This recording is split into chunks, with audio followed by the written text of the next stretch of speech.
Hey folks, my name's Jack, and I've been a lumberjack for most of my life. The forest is my second home.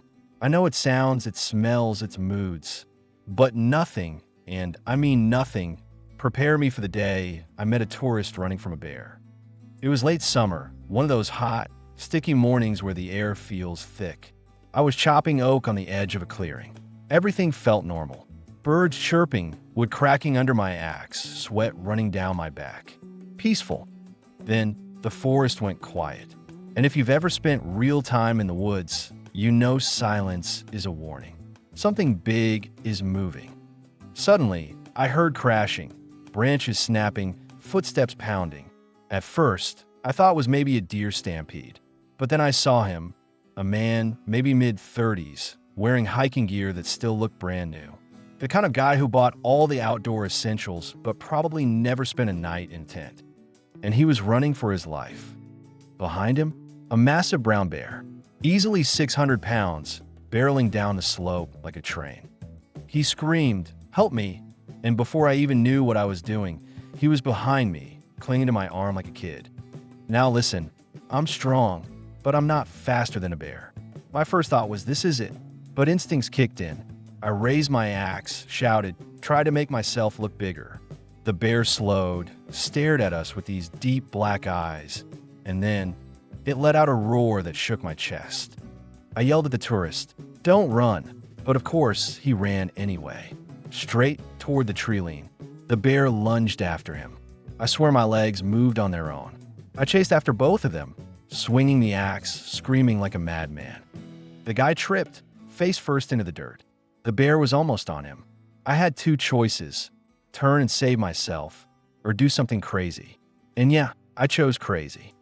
I hurled my axe, not at the bear, but at a dead tree nearby. The blade hit deep, and the tree, already rotted, cracked and fell with a thunderous crash right between the bear and the tourist. Dust, branches, chaos.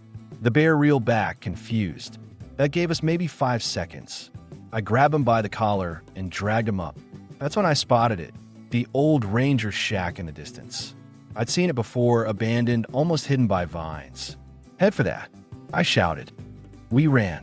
The bear circled the fallen tree and came after us again. My heart was pounding so hard it felt like my ribs would break. Every step, I expected to feel claws on my back. We made it to the shack and slammed the door shut just as the bear rammed into it.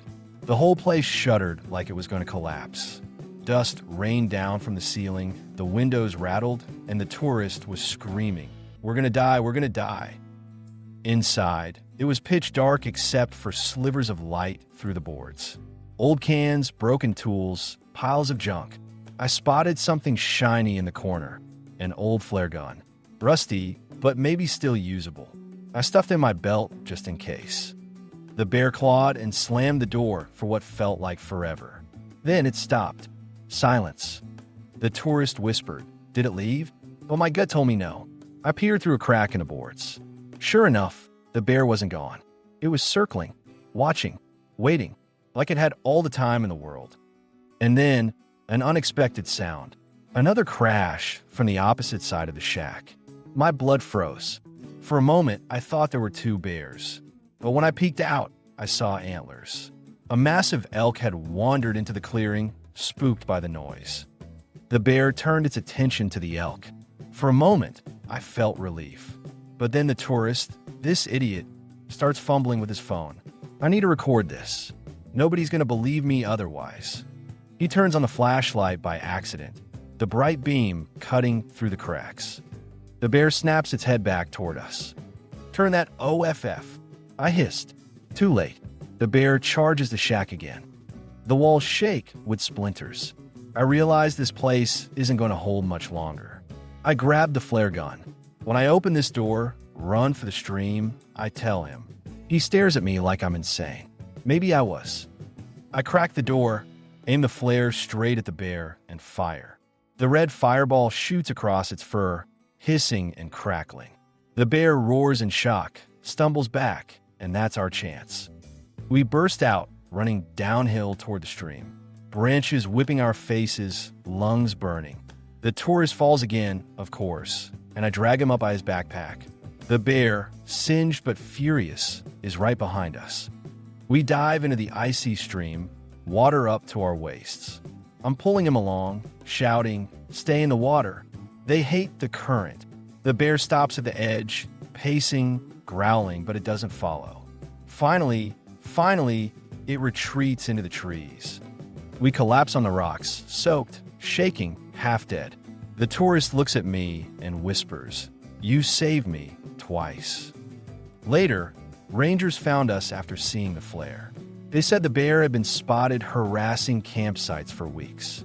They also told the tourist, "Never wander off trails, and for God's sake, don't try to film wildlife." And me? Well, I went back to chopping wood the next day. But every time I hear silence in the forest now, I wonder if that same bear is still out there, waiting.